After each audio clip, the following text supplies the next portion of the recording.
So let's start off with corresponding angles. Corresponding angles are angles that occupy the same relative position at each intersection. So let's take a look at what that means.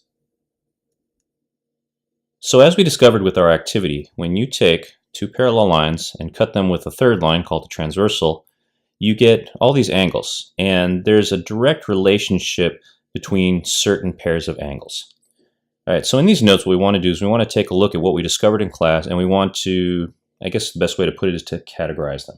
So what I've done is over to the side here where you can't see, I've taken a second set of these same angles and I've cut them out. So for example, one here, I've got a piece that represents angle 1. So the first thing we're going to look at is corresponding angles. And some of the language I'm going to use goes back to the last chapter on transformations. And so one of the things we learned with transformations is that when you take an object and you slide it, and so what I'm going to do is I'm going to take angle 1, I'm going to slide it along the transversal. And we find that when you slide an object that you end up with the same congruent shape just in a different location.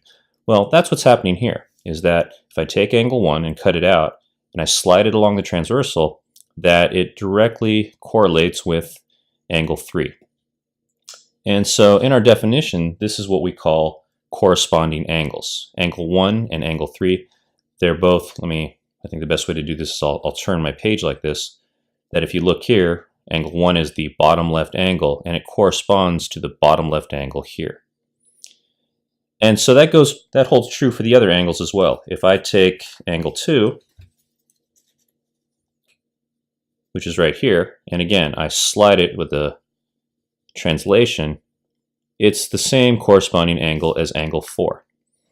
And so since the angles aren't changing, not only are they corresponding, but they're also congruent.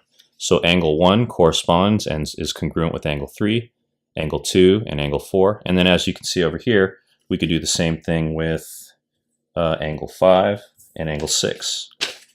Here's angle 5. If I slide it and translate it, it overlays onto 7. And if I take angle 6